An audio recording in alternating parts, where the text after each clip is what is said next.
Baik, terima kasih Akmina atas kesempatannya. Assalamualaikum warahmatullahi wabarakatuh. Selamat pagi Ibu dan selamat pagi teman-teman semuanya. Izinkan saya untuk mempresentasikan hasil dari artikel yang telah saya buat. Di sini saya membawakan sebuah judul, yaitu tentang eksistensi tembaga sebagai material elektronik.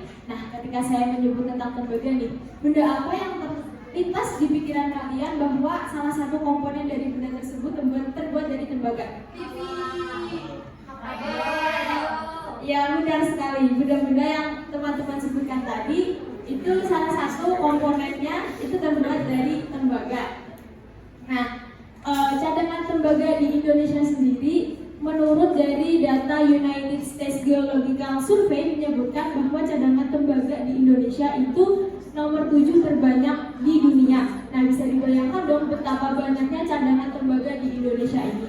Namun akan seringnya diekstraksi. Jadi menurut data dari Badan Pusat Statistik menyebutkan bahwa cadangan tembaga di Indonesia ini hanya bisa diekstraksi selama 33 tahun ke depan terhitung sejak tahun 2021. Sehingga Presiden Jokowi memberikan sebuah kebijakan yaitu untuk menyetop ekspor tembaga dalam bentuk mentahnya. Nah, dari tadi ngomongin tembaga, seperti apa bentuk tembaga mentahnya itu bisa dilihat di layar. Tembaga dalam bentuk mentahnya itu berwarna orange kemerahan. Dia bersifat lunak dan mudah sekali untuk dibentuk. Biasanya dia dibentuk sebagai kawat atau lembaran tipis atau juga bisa dibentuk sebagai pipa. Kemudian, bagaimana sih ekstraksi tembaga di alam dilakukan itu? Ekstraksi di tembaga dari alam itu dilakukan dengan 3 metode utama. Yang pertama, ada ekstraksi metalurgi. Nah, ekstraksi metalurgi itu merupakan pengambilan logam terpadu dari alam. Ini dilakukan dengan tiga cara penting. Yang pertama itu ada pirometalurgi, hidrometalurgi, dan elektrometalurgi. Selanjutnya dilakukan pemisahan dari pengotornya. Biasanya kan kalau kita mengekstrak itu masih ada pengotor-pengotornya itu. Nah, itu harus dipisahkan.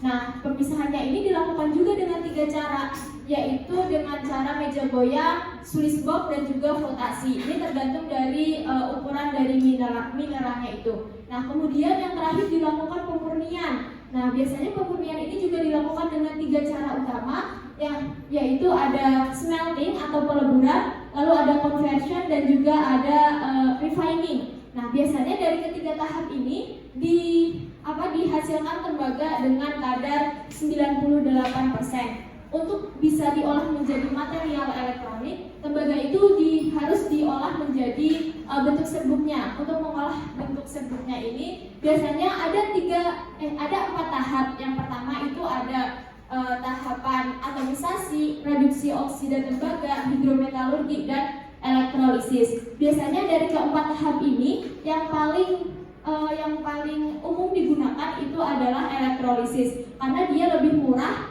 untuk diaplikasikan dan lebih praktis untuk dilakukan gitu.